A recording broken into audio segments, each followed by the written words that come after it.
All right, ladies and gentlemen, so hopefully we came up with this graph here. Again, we just had the one transformation here where we had to shift it up 5 units. All right, any questions, guys, on graphing tangent with just the vertical shift? All right, so now let's take a look at number 4. So now number 4 has a transformation we haven't done yet with tangent, but let's talk about the transformations and answer these questions, period. Well, the b value is what? The coefficient of x here is what? What's the 1? So again, the period is going to be pi divided by 1 or just pi. Phase shift. Are we going to have a phase shift? Yes. What direction are we going, right or left? Left, and we're going to go to the left how many units? Pi over 4. Do we have a vertical translation? No, because there's no number added or subtracted to x. So any questions on identifying the transformations? Like I said, you want to always use that bookend method anytime you've got a period and or a phase shift, especially for tangent. Remember, tangent, we're going to start at negative pi over 2, and it ends at pi over 2. You sandwich that x plus pi over 4 between your two inequality signs. So now, what are we going to do to solve for x? You're going to have to do what? We're going to subtract what? Pi over 4.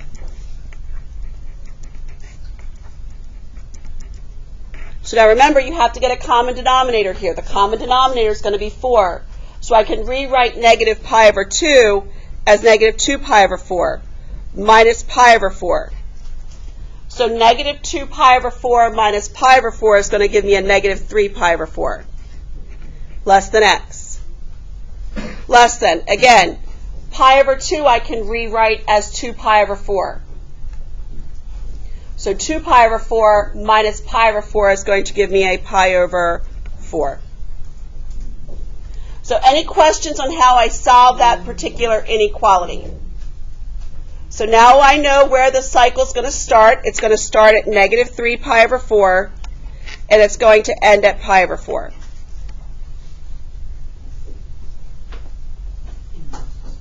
So now you have to start by finding the midpoint. So I have to take negative 3 pi over 4 and add pi over 4 to it. So negative 3 pi over 4 plus pi over 4 is a negative 2 pi over 4, which is just negative pi over 2. Divide by 2 or multiply by a half, so negative pi over 2 times a half is going to give me a negative pi over 4. Any questions on where I got the midpoint from negative pi over 4?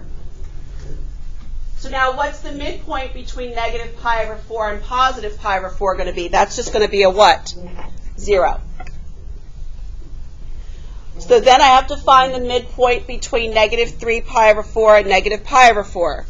So negative 3 pi over 4 plus negative pi over 4 is a negative 4 pi over 4, which is just a negative pi. And then divide by 2, so that's going to be a negative pi over 2.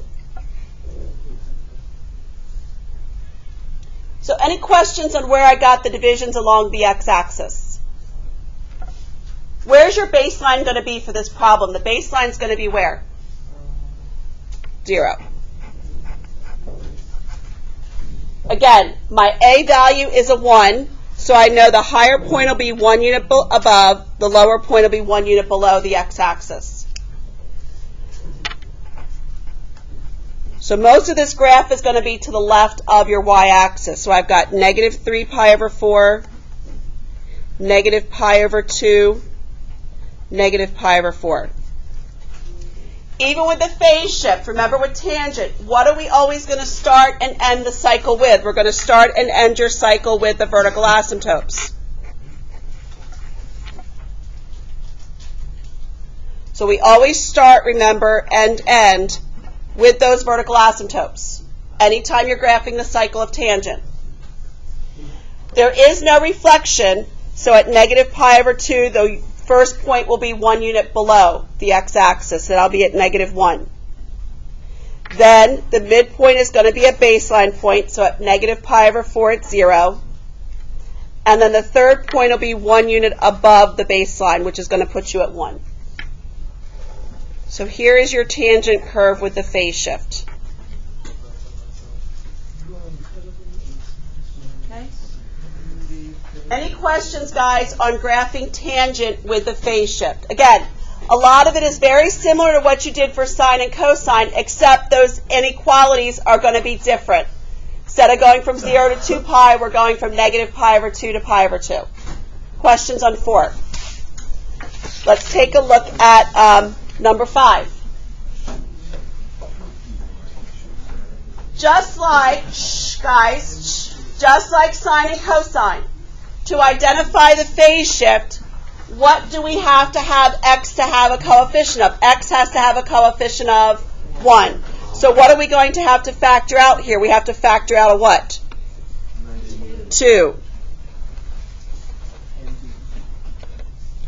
So I factor out the 2, 2 times x minus pi over 2 plus 3.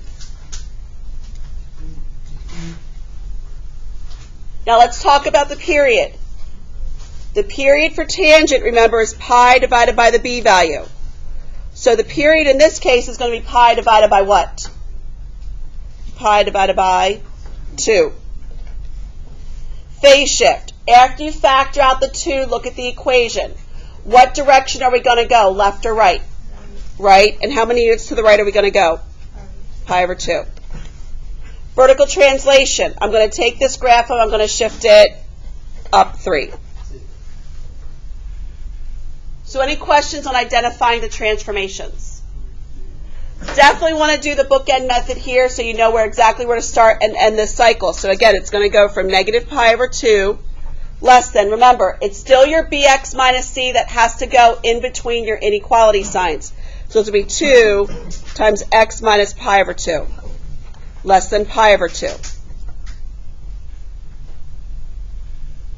So when I solve this inequality, I can divide everything by 2 or multiply by a half. So that's going to give me a negative pi over 4 less than x minus pi over 2 less than pi over 4. So any questions on that? Basically what you've just done there with that operation, you've taken care of the period change. Now, to identify where you're going to start and end with the phase shift, I'm going to add pi over 2 to everything.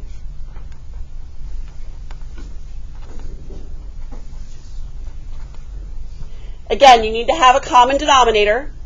Common denominator is going to be 4, so I can rewrite pi over 2 as 2 pi over 4. So 2 pi over 4 minus pi over 4 is going to give me a pi over 4. Less than x, less than. Again, pi over 2 with a common denominator is 2 pi over 4. Pi over 4 plus 2 pi over 4 is going to give me a 3 pi over 4. So any questions, guys, on how I solve the inequality? So again, I know I'm going to have to start at pi over 4. I'm going to end at 3 pi over 4 for this cycle. Remember, these divisions are not going to be as obvious with the period and the phase shifts for tangent because you're not starting this first key point at 0. That's why you've got to use that inequality because you're not starting at 0 anymore. This starts at negative pi over 2. So now what we can do is find the midpoint. So remember, to find the midpoint, I'm going to add the beginning and end together and divide by 2. So pi over 4 plus 3 pi over 4, 4 pi over 4, which is just pi, divided by 2, that's going to give me a pi over 2. Remember, with a common denominator, pi over 2 is 2 pi over 4. So when you find those other divisions, just use that 2 pi over 4 instead of pi over 2. So then to add pi over 4 plus 2 pi over 4, that's going to give me a 3 pi over 4 to find that second division. Divide by 2 or multiply by a half. This second division is going to be a 3 pi over 8. 2 pi over 4 plus 3 pi over 4 is a 5 pi over 4 times a half is going to give me a 5 pi over 8. Okay? So, just like all the other ones, we always start and end tangent graphs with those vertical asymptotes. Where's your baseline going to be? The baseline is going to be where? 3.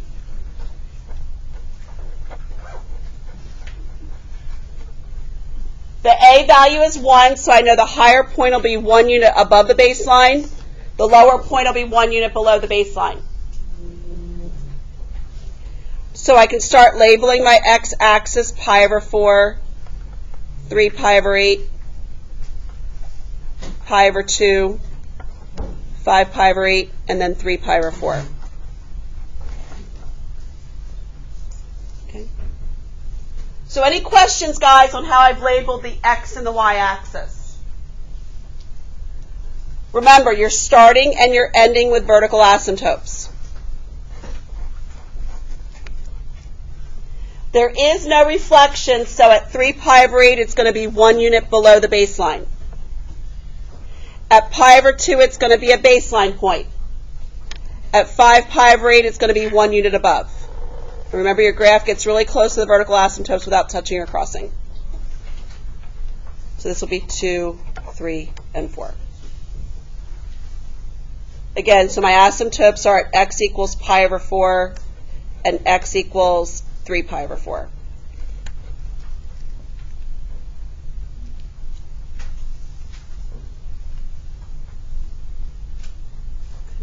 So any questions, guys, on graphing with the phase shift and or the period change? As long as you do that inequality, you'll get the beginning and end divisions correctly, and you can find the other three. Again, the thing is that inequality is different from sine and cosine and secant and cosecant. Okay? So looking at number 6, guys, what value are you going to have to factor out to get the x coefficient to be positive 1? What do we have to factor out here? In number 6, what are we going to have to factor out? It's not going to be a 2, but it's going to be a what? 1/2.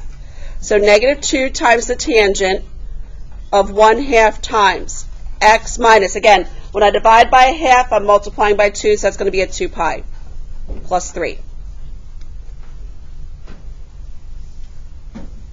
So now be careful of the period.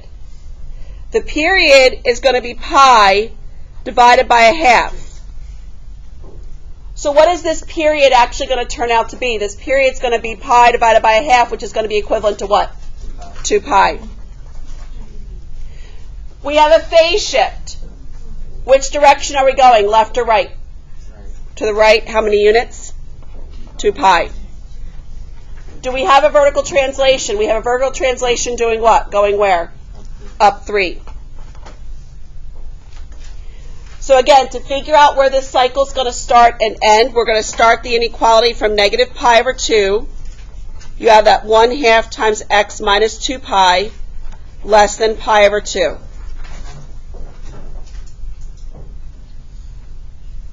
So now the first step is to divide by a half. Well, if I divide by a half, I'm actually going to multiply by 2. So I end up with negative pi less than x minus 2 pi less than pi. That actually turns out to be nicer because I'm not going to have all that fraction work to deal with.